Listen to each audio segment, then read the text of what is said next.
กุลีจับบานขึ้นมาสอนบานได้บานแ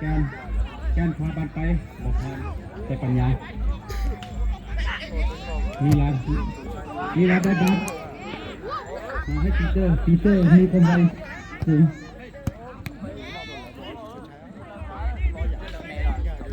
สอนบานออกไกลนะเป็นบานโยนสอนให้เป็นคำ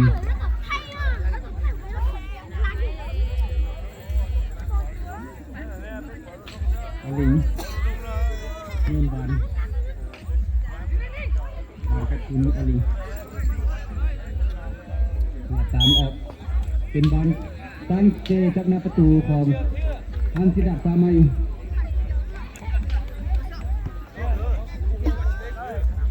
เจออกมาคุมร้อนเพิ่มบานยูทิต้าเอาโยนไปบทันมิลานร้อนบานเป็นบานทุกแขนเนาะ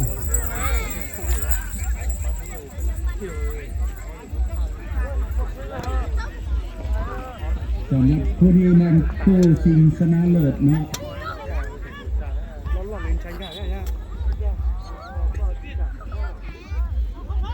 เป็นบานวิ่งไวกรรมการว่าเรื่องกำแพงการเสียงดี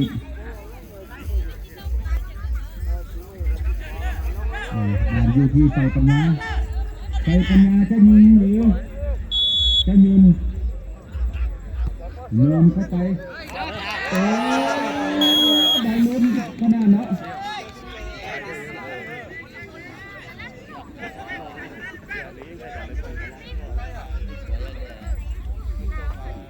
วันเตี้ยเงาขึ้นมาเนี่ยได้มีโอ้ยตายนะตายโค้งเกือบไปประตูเป็นการตั้งเต้นะประตูตาแล้วบอลหอม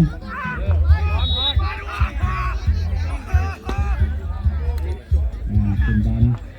บอลกาวได้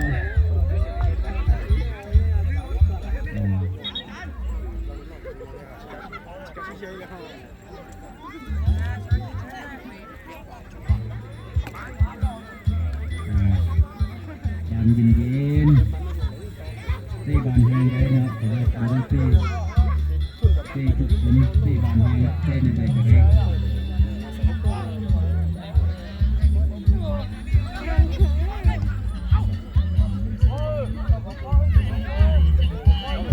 เป็นบอลโยนทอง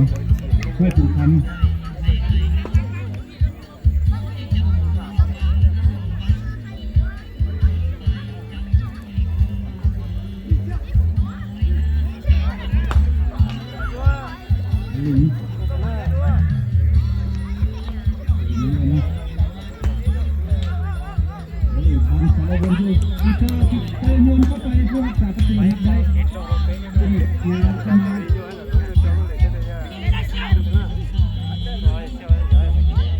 มาที่ตีมีหลาน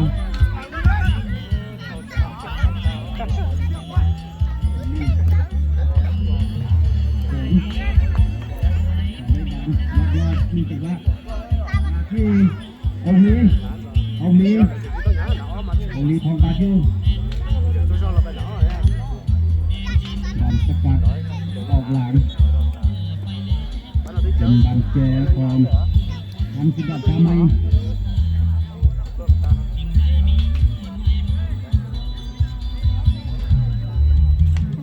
บอลแจต้าเป็นผู้เปิดบอลขึ้นมาผู้รักษาประตูโลดบอลบ่มีบอลงานเลยเนาะเตะออกไปเป็นบอลซ้ำหน้าประตูเนาะขึ้นมาเจอมือขึ้นไปบอลสวน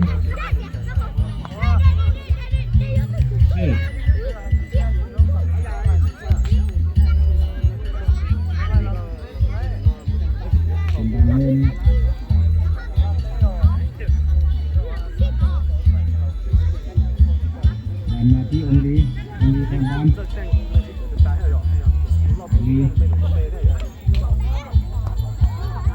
ที่เกิดในบ้านความบ้านอยู่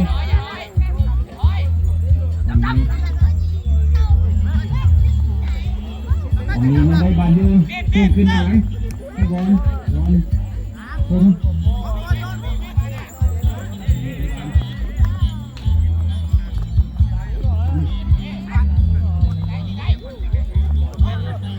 นี่ได้คนนี้ล้างได้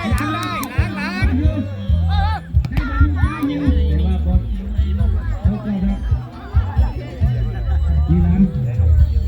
ไม่หวดเลยหวดเลยล้างได้ทิ้งแล้วโอ้คนจาน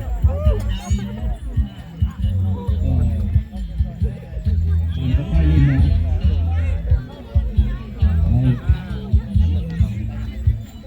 ยืนที่ตา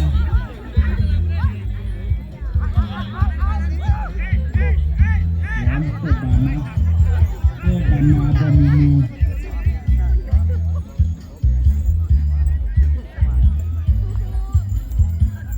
ปัญญาได้บานอยู่ตุลีตรงนี้เต้บานได้เปิดบานดูทีไปเป็นเล็กครับนี่มาที่นู่นกลับมาที่นี่นะ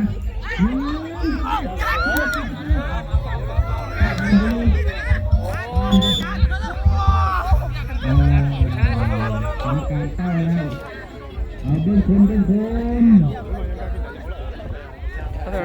giờ anh ta lại cái nó pan à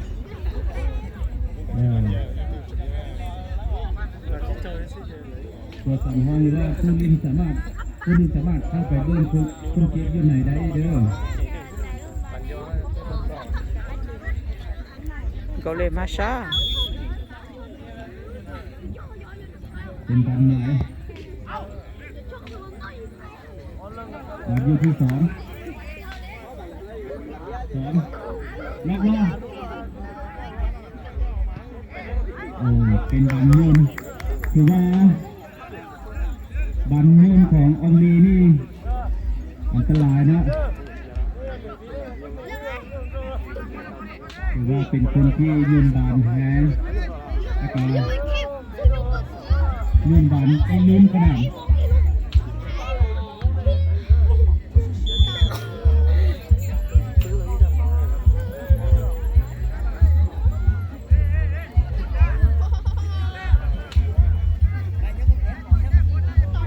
เป็นบันเกจ้าเปิดมาเป็นมิลานกัดออกไป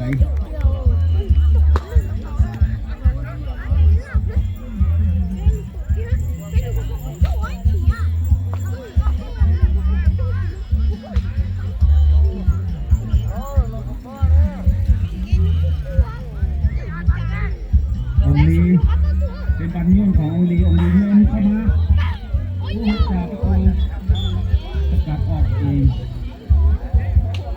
โดนคน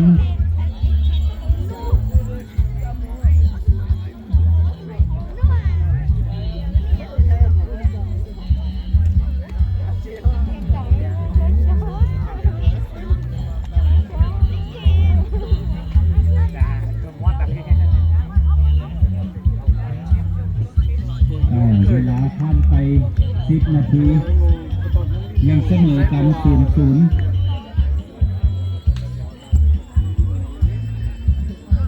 ตามมาที่ตุลียังคงบานอยู่ตีเจอได้บอลตายไปเลย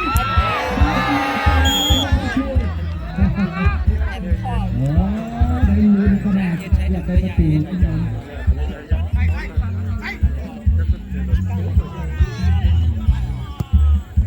ปัญญาเปิดขึ้นไปอลีมาที่เปิดเทียบานยาวเข้ามือช่วยให้กับประตูบานอยู่ที่นิรันดร์เปิดพักบอลได้ถูกประกาศออก เป็นบันแจเนี่ยจะเป็นผู้เกิดหนึ่งเด็กแจนี่นะ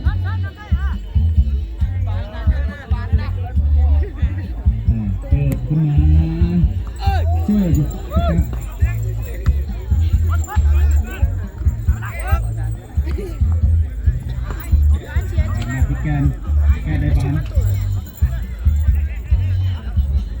มาพิเศษเป็นบันออก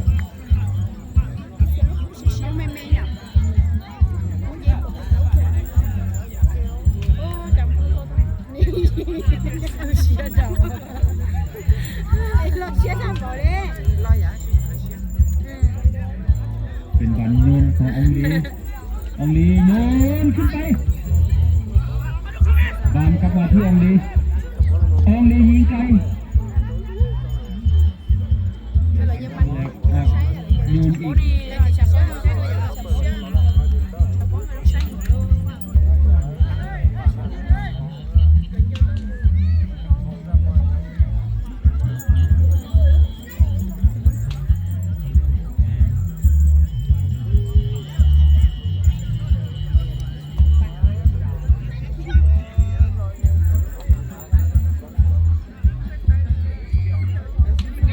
กโยนบานรักษาประตูตัดออกตัดได้เรียบร้อยแล้วเอาจับบอลได้ลากเข้าใน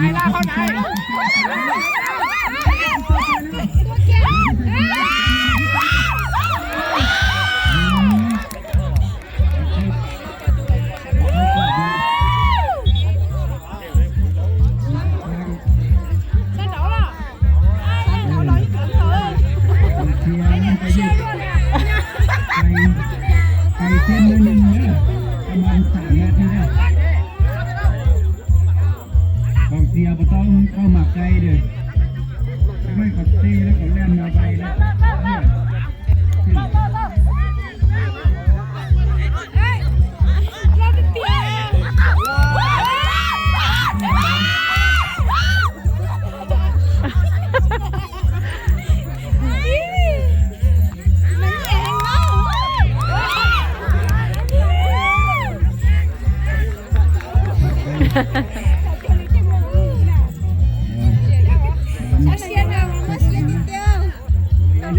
มีได้การ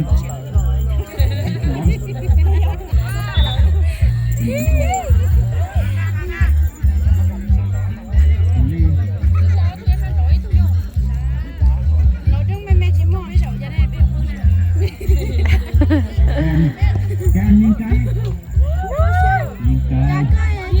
ขนาดเจ๊เราต้นด้วยจะใส่แค่เตะแล้วก็เนี่ยใส่แค่เตะแค่เดียว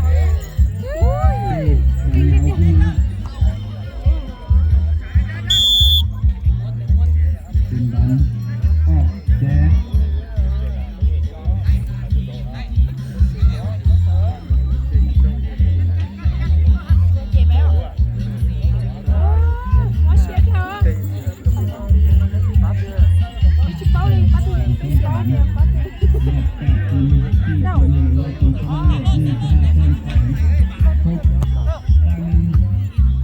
30 นาทีแต่ก็มีข้อเวลาพิเศษนะด้วยการมีทุกทั่วได้แล้ว3 คนการข้อมือจะได้มีต่อมือ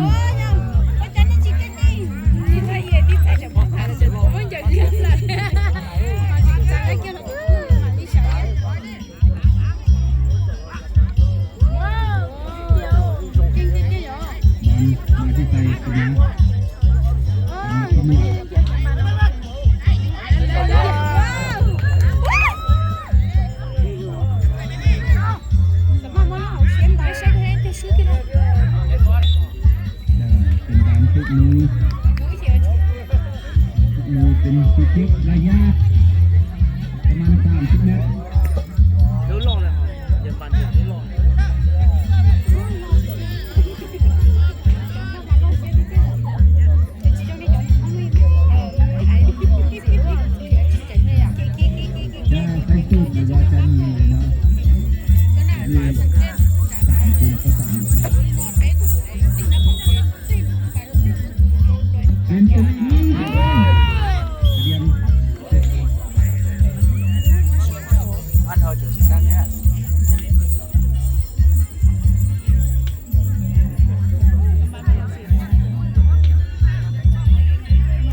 ยืน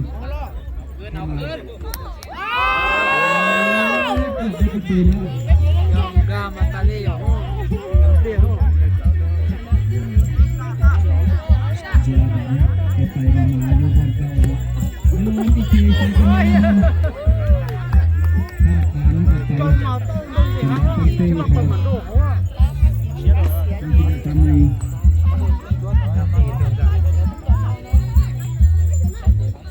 เจียบไปให้ตาให้เชิดเปิดเงินใจมาสอน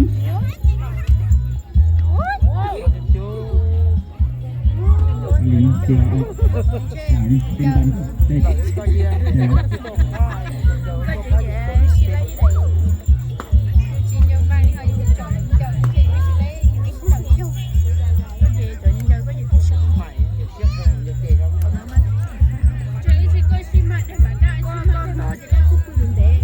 วขึ้นมา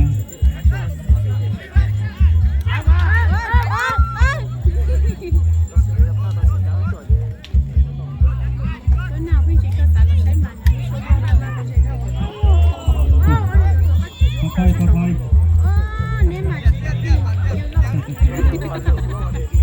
ล่อเจเธอชิปผมจะได้ติดเขาเลยจะลงหนูว่าคุณพ่อเขาจะไม่ยังสติย่อให้ขึ้นไป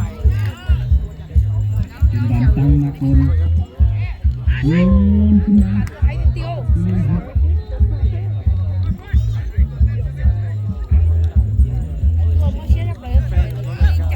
ล่อมันจะยังคุณไม่นะมาต้องเยอะ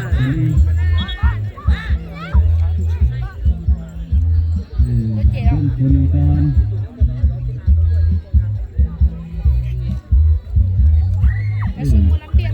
ให้ไปฟังอยู่นอกสนามฟังพิจารณาก็ได้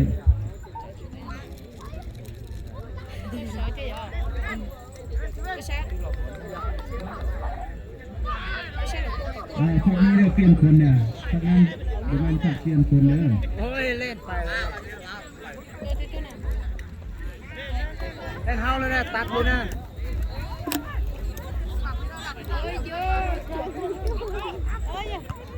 เปลี่ยนคนเปลี่ยนอยู่ฝากมีเรื่องเปลี่ยนได้เสียฝากเดียวเลยเดี๋ยวมัน